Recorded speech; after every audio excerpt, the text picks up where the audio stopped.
Olá a todas as mentes curiosas e bem-vindas a este espaço de reflexão profunda. Hoje nos defrontamos com uma das figuras mais intimidantes e fascinantes do século XX.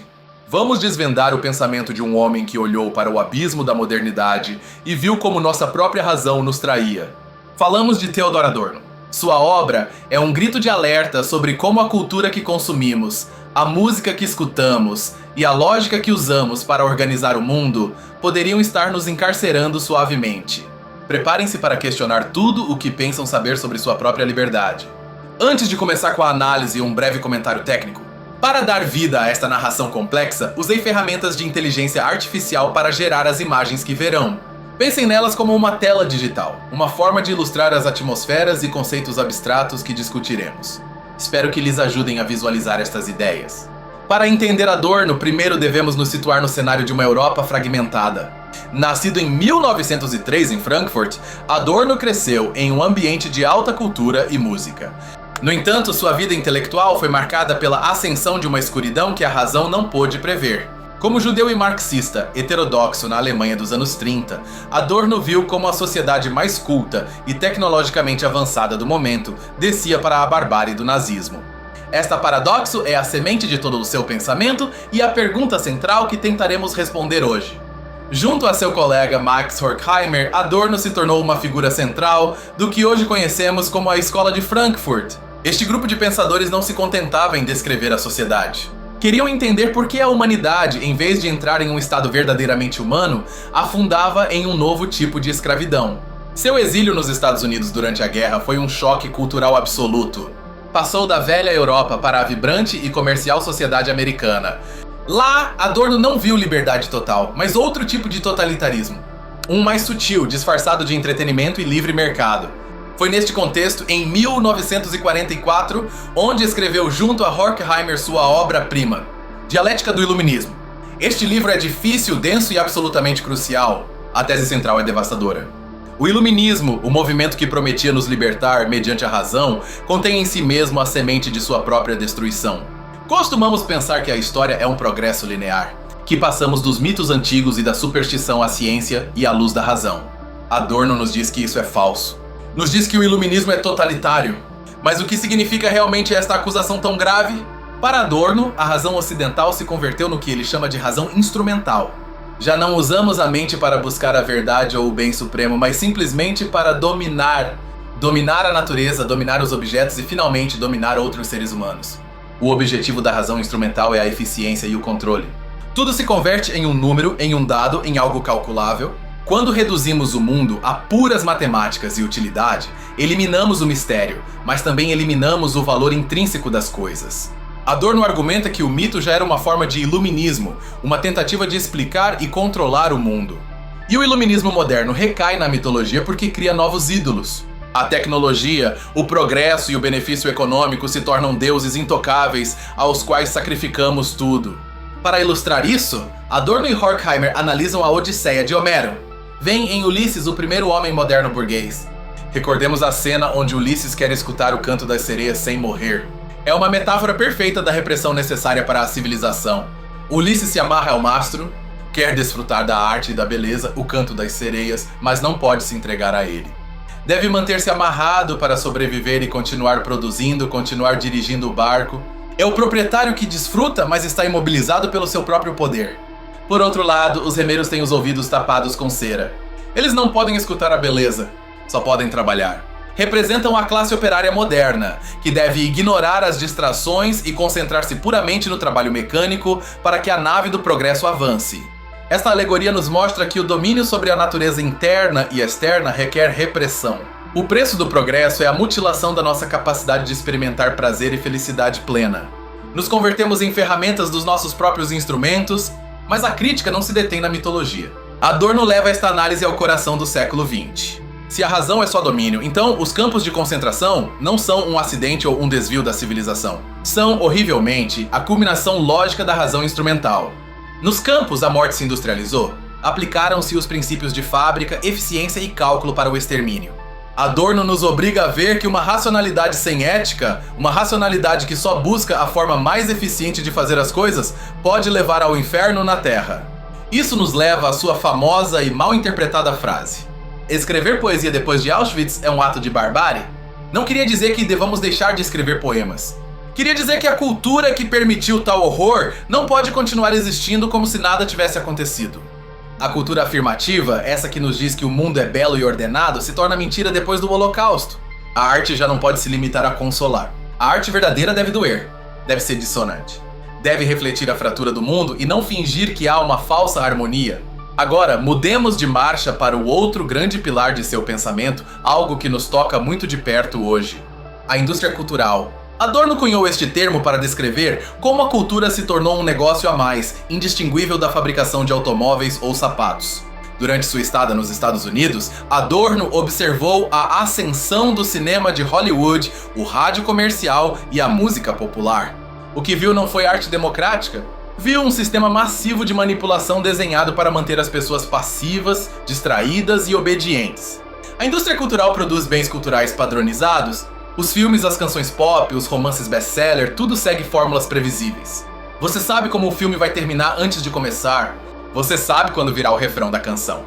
Esta padronização tem um efeito psicológico profundo. Nos treina para não pensar. Se o produto cultural é fácil de digerir, não requer esforço mental, nos convertemos em consumidores passivos que só reagem a estímulos pré-fabricados, perdendo nossa capacidade crítica. Adorno argumenta que a indústria cultural nos oferece uma falsa individualidade. Vendem-nos produtos supostamente únicos para pessoas únicas, mas na realidade são variações mínimas do mesmo molde. Escolhemos entre a marca A e a marca B, mas a escolha real já foi eliminada. Pensemos no horóscopo, algo que Adorno analisou detalhadamente.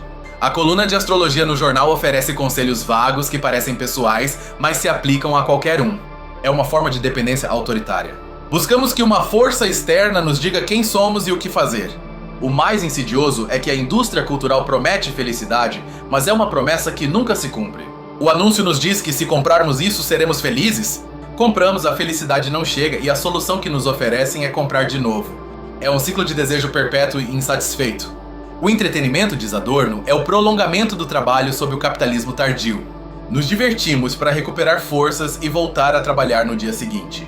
O lazer não é um momento de liberdade real, mas um tempo de recarga para continuar sendo produtivos no sistema. Adorno era especialmente crítico com o jazz e a música popular de sua época. Aqui é onde muitos consideram Adorno elitista. Odiava a música que considerava regressiva, essa que nos convida a marcar o ritmo com o pé sem pensar. Para ele, isso era uma forma de submissão corporal. Embora suas críticas ao jazz possam parecer desatualizadas ou tendenciosas hoje em dia, o núcleo de seu argumento continua vivo.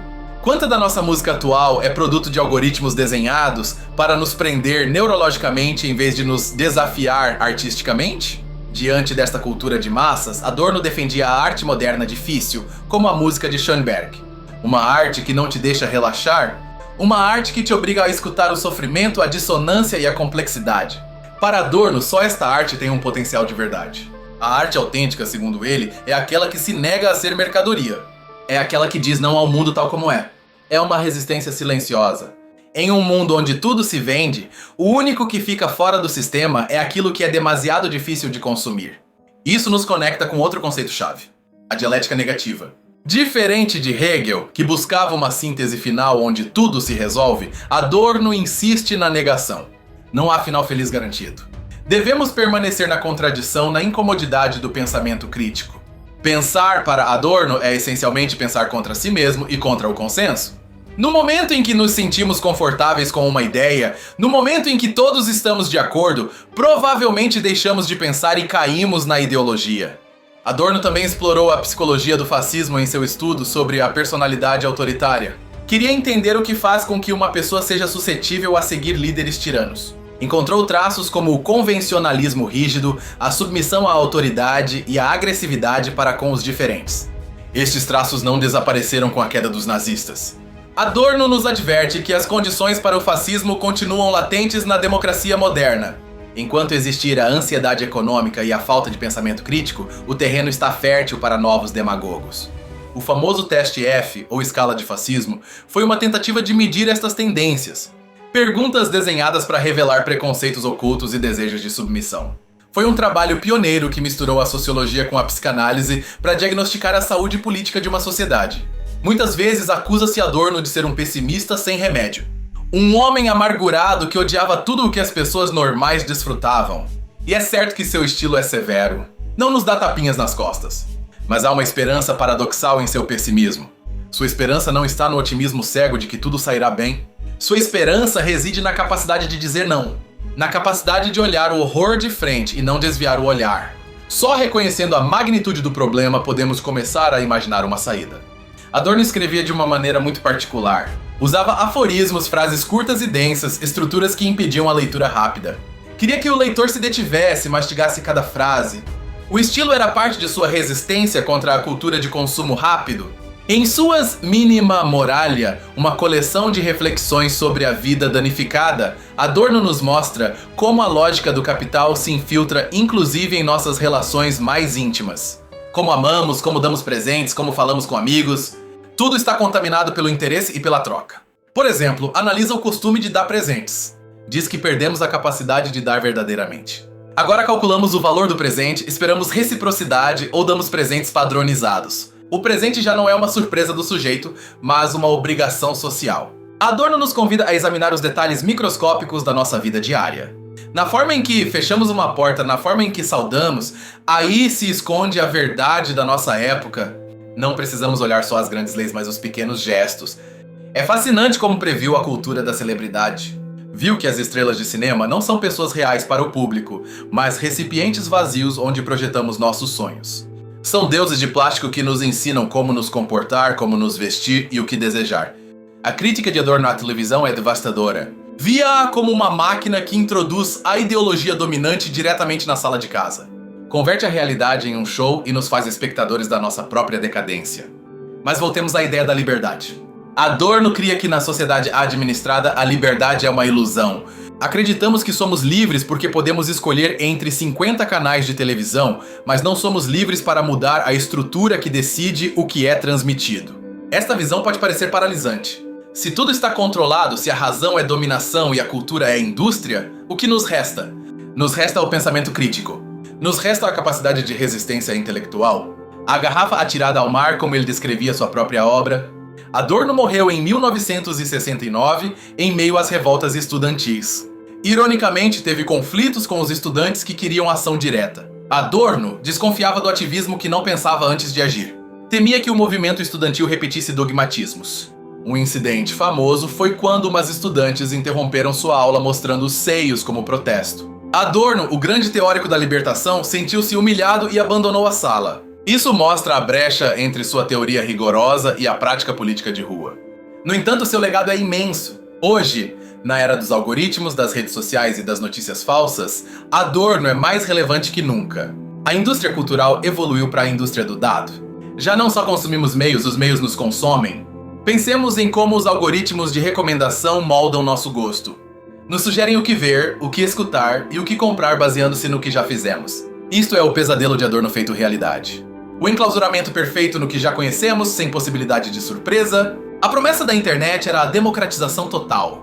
Mas Adorno teria visto rapidamente como se converteu em um espaço colonizado por grandes corporações, vigilância e padronização.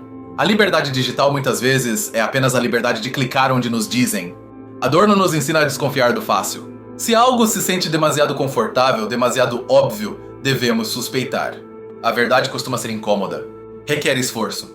Requer ir contra a corrente do que a sociedade nos grita que devemos pensar. Sua defesa da autonomia individual é vital.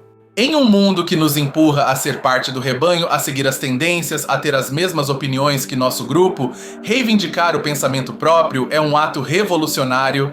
Mas cuidado, não o individualismo narcisista das selfies. Senão, o indivíduo que é capaz de refletir sobre sua própria condição, que é capaz de criticar sua própria sociedade por amor ao que essa sociedade poderia vir a ser. Adorno não nos oferece soluções práticas. Não nos dá um manual de 10 passos para ser livres. E isso frustra a muitos, mas sua recusa em dar soluções fáceis é parte de sua integridade. Dar uma receita seria cair na mesma razão instrumental que critica. Ele nos oferece ferramentas, lentes para ver o mundo. Nos dá o vocabulário para nomear nossa insatisfação.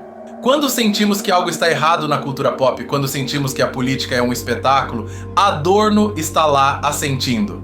A filosofia para ele é a memória do que poderia ter sido. É manter viva a promessa de felicidade que o mundo atual trai constantemente. É recordar que as coisas não têm por que ser assim, embora tudo nos diga que é inevitável. Assim como lemos Adorno hoje, não como um profeta do apocalipse, mas como um médico legista da cultura. Examina o cadáver da sociedade burguesa para entender a causa da morte, com a esperança de que talvez, só talvez, possamos revivê-la de outra forma. Sua insistência no sofrimento é chave. Devemos deixar o sofrimento falar. Em uma sociedade que nos obriga a ser positivos, a sorrir, a dizer que estamos bem, dar voz à dor real é a primeira condição da verdade. A educação para Adorno tinha um objetivo principal: que Auschwitz não se repita. Essa é a meta final de toda a pedagogia e política. E para isso, necessitamos de cidadãos que não sejam engrenagens cegas, mas sujeitos conscientes capazes de dizer não à autoridade ilegítima. Adorno é difícil, sim. É denso, sim. Mas vale a pena o esforço. Em um mundo de tweets e vídeos de 15 segundos, ler Adorno é um ato de resistência temporal. É reclamar seu direito à profundidade, à lentidão e à complexidade. Percorremos desde a mitologia grega até a indústria do cinema, desde os campos de concentração até a música atonal. A viagem com Adorno é uma viagem pelas sombras do iluminismo, mas é nessas sombras onde podemos encontrar a luz mais real. Da próxima vez que virem um filme de sucesso, que escutem o último hit viral ou que sintam que a tecnologia decide por vocês, lembrem-se deste velho professor alemão. Perguntem-se, é isso o que eu quero? Ou é o que me disseram para querer? O pensamento crítico é o freio de emergência no trem do progresso cego. Adorno nos convida a puxar esse freio. A parar. A olhar a paisagem e ver se nos dirigimos a um destino que valha a pena ou simplesmente ao abismo. Não temos que concordar com tudo o que ele disse. Seu elitismo pode ser irritante, seu pessimismo esgotante, mas seu diagnóstico sobre a instrumentalização da razão e a mercantilização da vida continua sendo uma ferramenta indispensável para navegar o século XXI. A verdadeira liberdade intelectual começa quando nos damos conta dos barrotes da nossa cela invisível. Adorno nos ajuda a ver esses barrotes. O resto, a tentativa de escapar, depende de nós. Se esta análise lhes pareceu intensa, é porque Adorno é. Não busca agradar, busca despertar. E despertar muitas vezes é um processo brusco e desagradável, mas necessário para deixar de sonhar o sonho que outros desenharam para nós. Quero agradecer-lhes por me acompanharem neste descenso às profundezas da teoria crítica. Sei que não é conteúdo leve, mas creio firmemente que é conteúdo vital. Obrigado por dedicarem seu tempo e atenção os recursos mais valiosos que possuem. Se este vídeo lhes fez pensar, se lhes provocou alguma dúvida ou até desacordo, então cumpriu sua função. A dialética continua nos comentários. Inscrevam-se para continuar questionando a realidade juntos. Até a próxima